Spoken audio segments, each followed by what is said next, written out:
Hello friends and welcome back. Today we're doing my June reading wrap up. So we're going to go through every single book I read in the month of June and I'm going to tell you what I think of them. Let's first have a look at some stats. These come from the Storygraph. So I read 13 books this month for a total of about 3,183 pages. Then as for the moods of the books that I read, apparently I'm reading a lot of reflective, emotional and challenging books. And then as for pace, apparently I'm reading a lot of slow paced books, almost as many medium paced books, and no fast-paced books. As for the number of pages per book that I'm reading, I think my average for this month is about 240 pages, and that's definitely reflected here. The vast majority of books that I read were under 300 pages, with a few between 300 and 500, but none over 500 this month. I read roughly 2/3 fiction and 1/3 non-fiction. And then the genres, this is interesting because I wouldn't necessarily put the books in all of the genres that the Storygraph has listed. They've said that I've read 4 poetry books. In my mind, I've only read 1. But then I've read some contemporary, some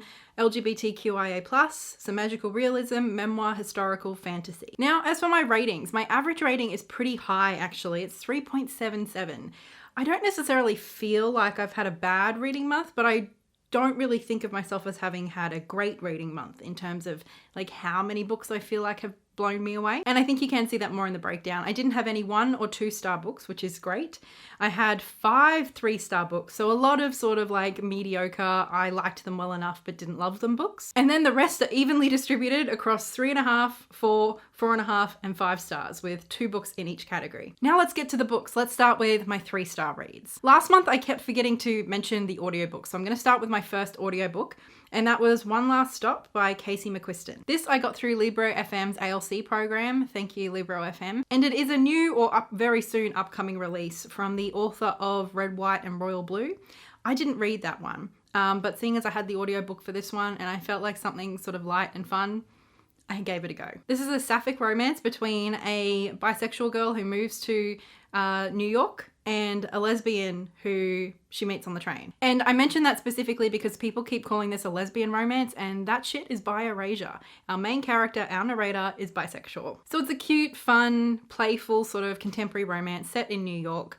It is a little bit wibbly wobbly, timey-wimey as well though. And there's also sort of a bit of like a mystery and investigation that happens around the timey-wimey stuff, trying to figure out what's going on. I went into this knowing almost nothing, so I don't want to give too much away because I enjoyed letting it unravel for itself. I think it's quite playfully done. Although I still gave this 3 stars, which I think is a fairly good rating, I'm definitely on the lower end of the rating scale for what people are giving this on Goodreads at the moment. I think this is a well-loved novel, and maybe me not being like a big romance reader, this just didn't quite win me over in the same way that things like the Brown Sisters trilogy has in the past. Having said that, I still really enjoyed it. I thought it was really sweet and playful, and I enjoyed the time travel-y sort of aspect of it. And yeah, I think 3 stars is a solid book, so it was fun. Next up, we have one of the books that the Storygraph has listed as poetry, and maybe I just don't actually know what poetry is. But this is Little Scratch by Rebecca Watson. Actually, Goodreads does have it listed as poetry too, so clearly I just have no idea what I'm talking about. This does have a very interesting sort of layout and like format throughout, which I actually found sometimes really added to the experience of the narrative, and other times I felt like it just confused it. And I'm not gonna lie, I bought this partly because I like the cover, and I'm obsessed with these books that have these flappy bits. I don't know. I can't explain it. I just love it. Anyway, in this book, we essentially follow one woman in one day of her life. It's a pretty mundane, simple day, at least from the outside. But as it progresses, we find out that she has in the past been sexually assaulted. She's been raped. So trigger warning for that sort of content. And it reads as very disjointed and sort of confused, and sort of she's in the moment and then her thoughts sort of jump back to the past. And I think that's very appropriate given the fact that she's clearly sort of in the middle of dealing with the trauma. She hasn't really sort of faced it fully yet. And so I don't know, I think the format of this book worked well to sort of represent what trauma can do to the brain and the thought processes, I suppose. So I guess like thematically that really made sense, but at other times it just made it a bit difficult to read. It is, however, a very quick read. So if something like this appeals to you, I definitely recommend it. I thought that it was quite powerful and moving. It's just that every now and then I sort of found it a little bit hard to follow, and that took me out of the narrative a little bit more than I wanted to be. But overall, I do feel like it was quite ambitious. And I think the fact that the author has sort of played with this style in a way that I think thematically really works, I don't know, I really like that. And so even if it doesn't always hit the nail on the head in terms of the execution, I think it's a worthwhile read because I like what the author was doing, basically. Next up we have I Hope We Choose Love, A Trans Girl's Notes from the End of the World by Cheng, Thom. This is the other book that has been listed on the Storygraph as poetry, and I get it, there are poems in here. But like the bulk of the book is more sort of little essays, almost like blog posts. So I didn't think of it as a poetry book, more like a non-fiction that included poetry. But anyway, this is a book that seems to be quite divisive. People either love it and think it's like radical and amazing and blew their minds, or they're kind of mad at it. And I sort of flipped back and forth between those two emotions depending on the essay or the chapter that I was reading. Essentially, this book is discussing community in like progressive political circles. She is very focused on like queer community as well. She's basically tackling a lot of different subjects. Sort of to me, it felt like all of the stuff that progressives like to sort of think that we would know how to handle if it came up in our communities. But from her experience, and I know many people's experience, we don't always handle it as well as it needs to be handled. And that can be anything from like mental health to people coming out to sexual assault and sexual abusers being in our spaces. So for such a little book, she was very ambitious. She went after a lot of topics. There were actually quite a number of chapters, especially towards the first half of the book, although it is a running theme that tackled mental illness and suicide.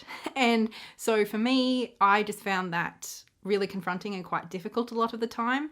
And she talks specifically about Robin Williams and what happened with him and the sort of like dialogue that happened around his suicide or his death. I feel like I sort of understood what she was going for, but at the same time, it was such a short essay and there were a lot of generalizations made. Even though I really tried to take the best, like most generous approach to a topic that I knew I struggled with, I sometimes just felt like she was almost too ambitious with some of those essays. Just like, you know, they're 2 or 3 pages long and yet she's tackling Robin Williams and the worldwide discussion and how suicide is approached and accepted or spoken about in or understood in like political communities. It was a lot. And I feel like she made some pretty big logical leaps that I didn't always follow her on. And I do feel like there was quite a number of generalizations, which I don't think aided her. And I think some might potentially be unhelpful to the discussion, if I'm honest. And I felt that way about a lot of the different discussions in here, not just the ones that pertain to suicide, but I guess I had a stronger reaction to those given my own lived experience. And given the sensitivity of so many of the topics that she, you know, boldly tried to tackle, I do feel like it resulted in quite a lot of nuance being missed, and additionally references. I'm not a big stickler for references, but I do feel like some of the sort of assumptions she was making or even claims she was making, I don't know where she got those from. And so I think that is definitely a flaw for me of this book. Having said all of that, this book is definitely one that I appreciate because of how much it made me think. It definitely got me in that reflective space that allowed me to, I don't know, consider my own assumptions and biases when it came to the topics that she was tackling.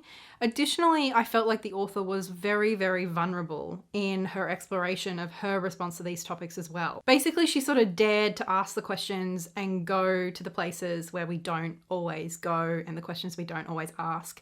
And that in itself, I think, is something that I can appreciate about this book, and I do appreciate about this book. So even though I'm not completely sold on the execution of this book, I did like it in a lot of ways, especially the ways that it sort of got me questioning about my own position in society and status quo and how I feed into that or how I challenge that. And got me asking questions that I don't think I've really asked myself before, which is a pretty cool thing. My next 3-star book is a well-beloved book, so please don't come for me that I didn't give it 5 stars. 3 stars is still a good rating. It's The Wizard of Earthsea by Ursula K. Le Guin. This is a book I know people adore. They absolutely adore it. And I can appreciate why. I think it just didn't capture me in the way that I sort of was hoping, that I always hope that a book will.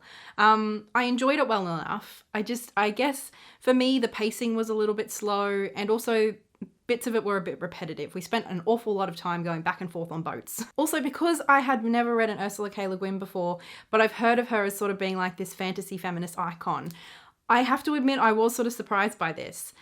Being like, you know, the main character is a male. Most of the main characters are men.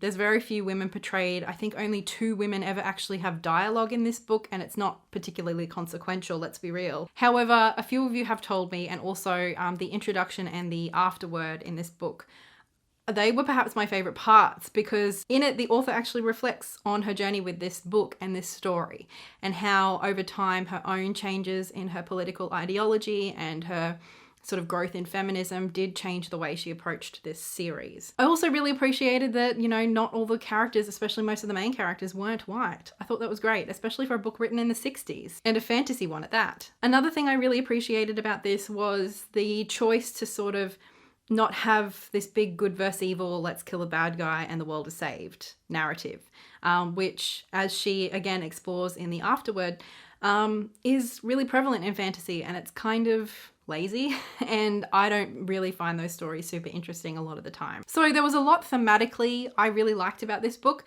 but reading it I wasn't like enthralled. It was fine, it was easy enough to read, it was enjoyable enough, there were some sort of like moments that were quite beautiful, but it didn't win me over.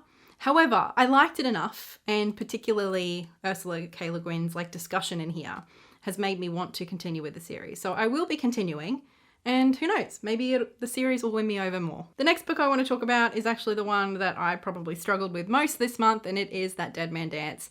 I actually finished it. I'm so happy. So this book came to me in the Wild Book Box. If you would like to see the reading vlog I did of that and discuss what the Wild Book Box is, I'll leave a link to it in the cards above and the description box below. But basically, it's a subscription service that sends you 3 mystery secondhand books based on your personal preferences. And this was one of the books that they sent me this month. And in theory, I should have loved this book. It is an historical fiction set in Western Australia in around the 1930s, and it focuses on the Noongar people and the settlers of the time, and how originally they actually got along fairly well as can be expected anyway. And there was a lot of like relationships and friendships, and quite meaningful, deep friendships between the white people and the Aboriginal people of the area at the time. So much so that it was known as the Friendly Frontier. So this book basically chronicles the settlement of the area over quite a few decades. And our main character, Bobby, is, as he's known to the white people, is sort of like the main connection between the settlers and the Aboriginal people. He's quite a charismatic, clever young man. But as the novel progresses, we sort of find, as you'd expect, that as this settlement gets bigger and more people come, and also like the agriculture and stuff that sort of happens in order to like allow that settlement to happen, more people have opinions about the way that the Aboriginal people are integrated into society. And then also, as you know, the whales are killed to the extent where there's no more whales coming to the area, as the kangaroos are killed to make room for sheep, the Noongar don't have access to food anymore. So as was common around Australia, they started taking sheep or cattle when they needed it to feed their families. And the settlers didn't like that. So even though I found this book so hard to get through for all of the reasons I mentioned in that vlog, I don't want to go over it again. I just found the narrative structure and the language, I suppose, challenging to sink into. Additionally, it's very event and plot focused, and clearly I'm a bit more of a character-driven reader. Anyway, I did want to read one part to you, which is actually from when Bobby is old, but it's in the first like 100 pages of the book. So there's a lot of time jumping around, but I just thought that this was a really beautiful passage and I wanted to share it with you. Basically, he's talking to some tourists, I think from memory, when he's quite old and when he's the only Noongar remaining from the time period that this book mostly covers. And he says, "My people and I are not so good traders as we thought. We thought making friends was the best thing, and we never knew that when we took your flour and sugar and tea and blankets, that we'd lose everything of ours. We learned your words and songs and stories and never knew you didn't want to hear ours." So I'm actually sort of like appreciating this book more in retrospect because I think thematically and in terms of what it tackles, it's really important. And also like the ending how it's done really, really well. It's really moving. Just the rest of the book and the reading experience wasn't an enjoyable one for me personally. It was a bit of a slog.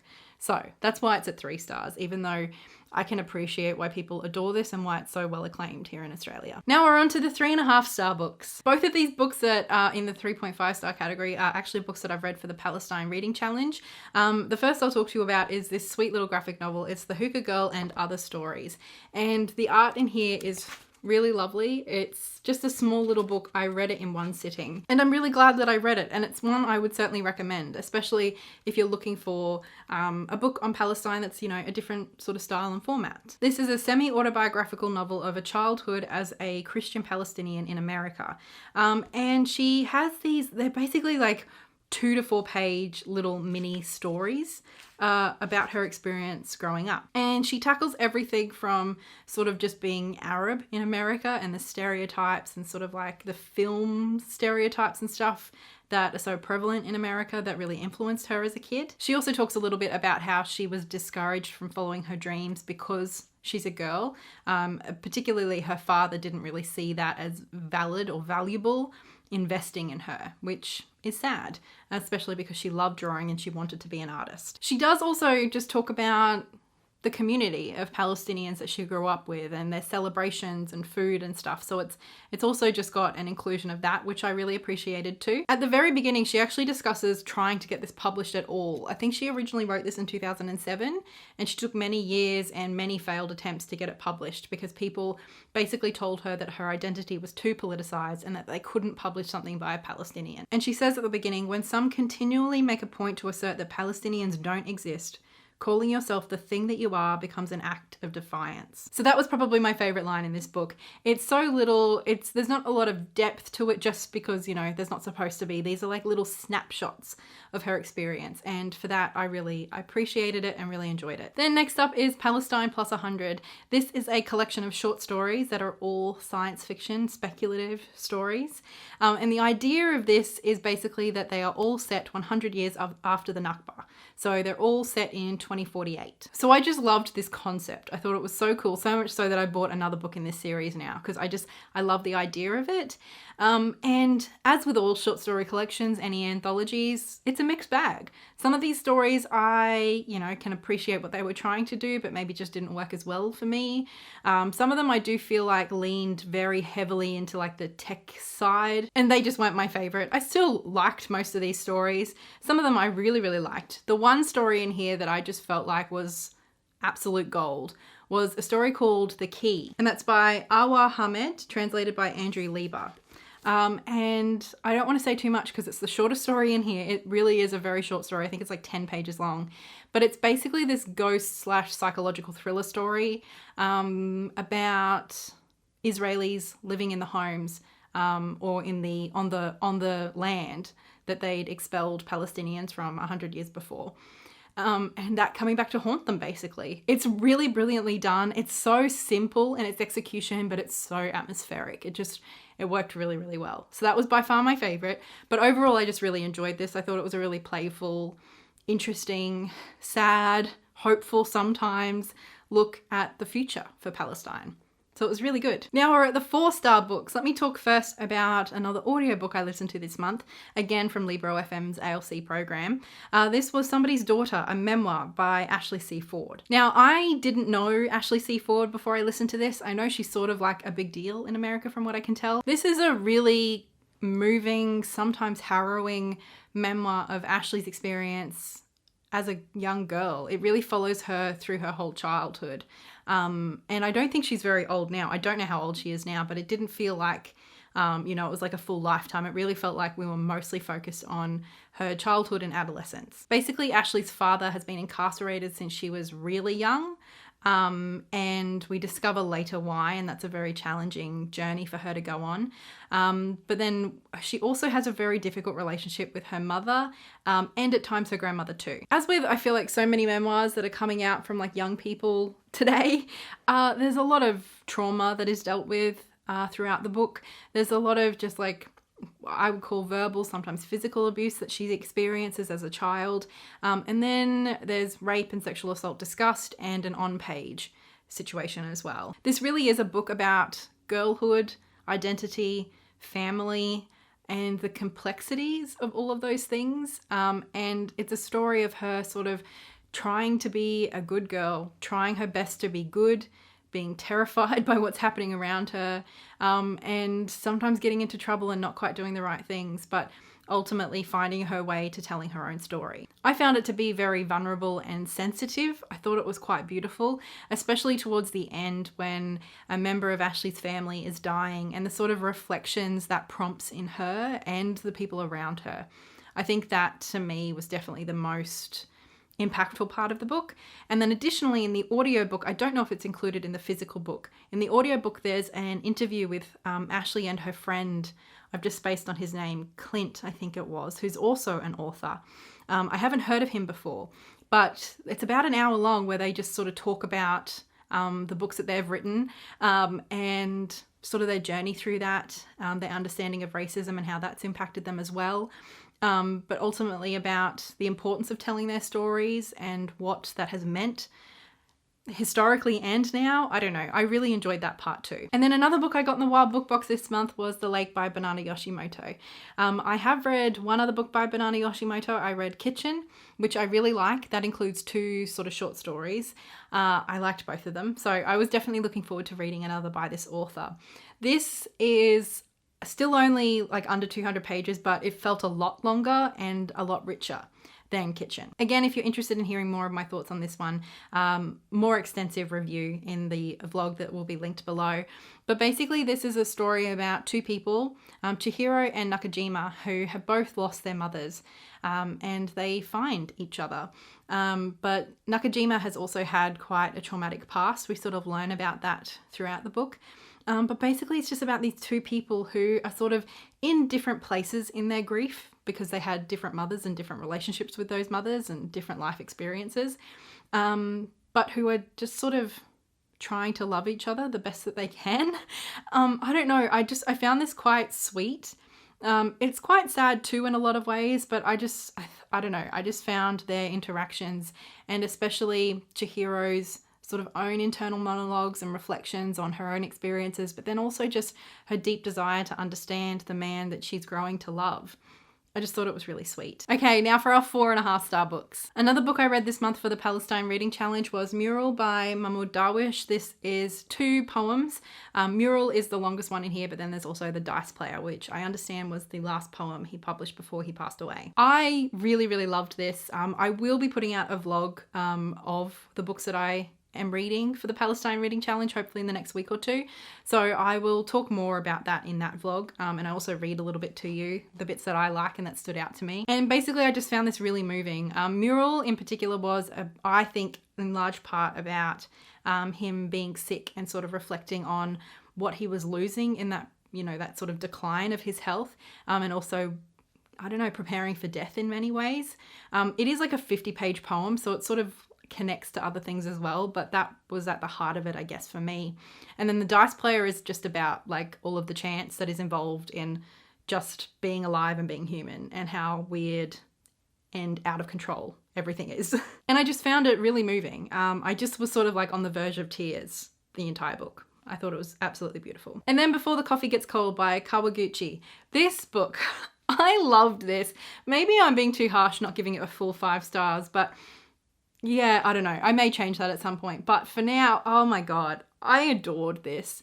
It was such a quick read. I think I read this in I started at night and I finished the next morning sort of thing.